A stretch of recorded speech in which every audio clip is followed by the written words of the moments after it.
മകരവിളക്ക് മഹോത്സവം 15-ാം തീയതിയാണ്. 2 നാൾ മാത്രമാണുള്ളത് മകരവിളക്കിന്. സന്നിധാനത്ത് വൈകുന്നേരത്തോടെ വലിയ ഭക്തജന തിരക്കാണ് ഇപ്പോൾ അനുഭവപ്പെടുന്നത്. തീർത്ഥാടകർ മകരജ്യോതി ദർശനത്തിനായി സന്നിധാനത്ത് പർണശാലകൾ കെട്ടി താമസിക്കുന്നു. സംസ്ഥാന പോലീസ് മേധാവിയുടെ നേതൃത്വത്തിൽ സുരക്ഷാ ക്രമീകരണങ്ങൾ വിലയിരുത്തിയിട്ടുണ്ട്. ശ്രീകാന്ത് ശബരിമല സന്നിധാനത്ത് നിന്ന് തത്സമയം ചേരുന്നു. ശ്രീകാന്ത്, ഇപ്പോൾ വലിയ തിരക്കാണ് അനുഭവപ്പെടുന്നത്. എന്തൊക്കെ ക്രമീകരണങ്ങൾ ഏർപ്പെടുത്തി കഴിഞ്ഞു? നമുക്ക് ലഭിച്ചിട്ടുള്ള വിവരങ്ങൾ എന്തൊക്കെയാണ്? മകരവിളക്ക് മഹോത്സവത്തിന് വേണ്ടിയുള്ള ഒട്ടുമിക്ക ഒരുക്കങ്ങളും സന്നിധാനത്ത് പുരോഗമിച്ചുകൊണ്ടിരിക്കുകയാണ്. സമയത്തിനകം അവിടെ പുഷ്പങ്ങൾ കെട്ടുന്നുണ്ട്. അല്പസമയത്തിനകം തന്നെ ആ പ്രവൃത്തി പൂർത്തിയാകും. അതിനുശേഷം പുഷ്പാലങ്കൃതമാകും ഈ സന്നിധാനം എന്നുള്ളതാണ് ഏറ്റവും പ്രധാനപ്പെട്ട കാര്യം. വളരെ ഭംഗിയിൽ ഇവർ ഈ സന്നിധാനവും അതിനു ചുറ്റുമുള്ള പ്രദേശങ്ങളുമെല്ലാം പുഷ്പങ്ങൾ കൊണ്ട് അലങ്കരിക്കും. അതാണ് ഇവിടെ ഇനി നടക്കാൻ പോകുന്നത്. ആ ദൃശ്യങ്ങളാണ് ഈ കാണുന്നത്. മറ്റൊന്ന്, ഭക്തജനങ്ങളുടെ തിരക്കിനെ കുറിച്ചാണ്. അതിപ്പോൾ നമ്മൾ എടുത്തു പറയേണ്ട കാര്യം കൂടിയില്ല. കാരണം മകരവിളക്കിന്റെ തൊട്ടു മുൻപുള്ള 2 ദിവസങ്ങൾ ശബരിമലയെ സംബന്ധിച്ചിടത്തോളം നിന്ന് തിരിയാൻ പോലും സ്ഥലമില്ലാത്തവണ്ണം ഭക്തജനങ്ങളുടെ തിരക്ക് ഉണ്ടാകാറുണ്ട്. അതെല്ലാ കൊല്ലവും ഉണ്ടാകാറുണ്ട്. ഇക്കുറി പക്ഷേ ഇപ്പോൾ വൈകുന്നേരത്തോടു കൂടി തിരക്ക് കൂടി വരുന്നുണ്ട്.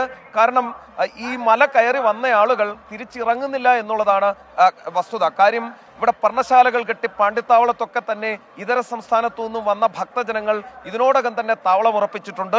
ഇനി അവർ മലയിറങ്ങണമെങ്കിൽ ഈ മകരജ്യോതി കണ്ട്, മകരവിളക്ക് കണ്ട് സായുജ്യമടഞ്ഞ് സർവാഭരണ വിഭൂഷിതനായ ശബരിമല ശാസ്താവിനെ കണ്ട് ആ ഒരു നിർവൃതി, ആത്മനിർവൃതിയോടുകൂടി മാത്രമേ അവർ മലയിറങ്ങുകയുള്ളൂ. അതിനുവേണ്ടി അവർ ഇവിടെ കാത്തിരിക്കുകയാണ്. കൂടുതൽ ആളുകൾ നാളെയും മറ്റന്നാളുമായി ശബരിമല സന്നിധാനത്തേക്ക് കടന്നുവരും. അവരെല്ലാവരും തന്നെ സ്വാഭാവികമായും ഇവിടെ തങ്ങാൻ തന്നെയാണ് സാധ്യത. കാരണം മകരവിളക്ക് ദർശനം ഏറ്റവും സുഗമമായി കണ്ട് ഈ തിരുവാഭരണം ചാർത്തിയുള്ള അയ്യപ്പന്റെ ദീപാരാധന കാണുക, അതാണ് ഏറ്റവും പ്രധാനപ്പെട്ട ചടങ്ങുകളിൽ ഒന്ന്. മകരസംക്രമ പൂജ മറ്റന്നാൾ നടക്കും. ഇന്ന് ഉച്ചയ്ക്ക് തിരുവാഭരണവുമായി പന്തളത്ത് നിന്നും പുറപ്പെട്ട തിരുവാഭരണ ഘോഷയാത്ര ഇന്ന് അയിരൂരാണ് വിശ്രമിക്കുന്നത്. നാളെ വീണ്ടും സന്നിധാനത്തേക്കുള്ള യാത്ര തുടരും. 15-ാം തീയതി വൈകുന്നേരത്തോടുകൂടി വലിയ നടപ്പന്തൽ കടന്ന് നേരെ സന്നിധാനത്തേക്ക് തിരുവാഭരണം എത്തിച്ചേരും. മേൽശാന്തിയുടെയും തന്ത്രിയുടെയും നേതൃത്വത്തിൽ, ദേവസ്വം ബോർഡ് പ്രസിഡന്റിന്റെയും ഒക്കെ നേതൃത്വത്തിൽ ഈ തിരുവാഭരണം സ്വീകരിച്ച് അകത്തേക്ക് കൊണ്ടുപോയി ഭഗവാൻ അയ്യപ്പന് ചാർത്തും. തുടർന്നായിരിക്കും ദീപാരാധനയും മകരസംക്രമ പൂജയും. ആ ഘട്ടത്തിൽ ഇവിടെ ഈ പൊന്നമ്പലമേട്ടിൽ മകരവിളക്ക് തെളിയിക്കും. അത് കണ്ട് സായുജ്യമടഞ്ഞ് ഭക്തർ മലയിറങ്ങുകയും ചെയ്യും. ഒരു കാര്യമുണ്ട്, ഈ പന്തളം രാജകുടുംബാംഗം മരിച്ചതിനെ തുടർന്ന് ഈ തിരുവാഭരണ ഘോഷയാത്രയ്ക്കൊപ്പം അവിടെ നിന്നുള്ള പ്രതിനിധി ഇക്കുറിയില്ല. എല്ലാ ഒരുക്കങ്ങളും പൂർത്തിയായി കഴിഞ്ഞു. ഇന്ന് DGP അടക്കം സ്ഥലത്തെത്തി സുരക്ഷ വിലയിരുത്തുകയും ചെയ്തിട്ടുണ്ട്. SKN. Okay, thank you Srikanth. Sabarimala സന്നിധാനത്ത് നിന്നാണ് ശ്രീകാന്ത് നമുക്കൊപ്പം ചേർന്നത്. ശബരിമലയിൽ ഇപ്പോൾ അഭൂതപൂർവമായ തിരക്ക് അനുഭവപ്പെടുന്നുവെന്നാണ് ശ്രീകാന്തിൻ്റെ റിപ്പോർട്ട്. മാത്രമല്ല, ദർശനം നടത്തിയ ഭക്തജനങ്ങളും മടങ്ങിപ്പോകുന്നില്ല എന്നതാണ് സന്നിധാനത്തെ ഏറ്റവും വലിയ പ്രശ്നം. സാധാരണ എല്ലാ മകരവിളക്ക് കാലത്തും ഇത് സംഭവിക്കാറുണ്ട്. കാര്യം മകരജ്യോതി ദർശിച്ചിട്ടേ ഭക്തജനങ്ങൾ അവിടം വിട്ട് പോകാറുള്ളൂ.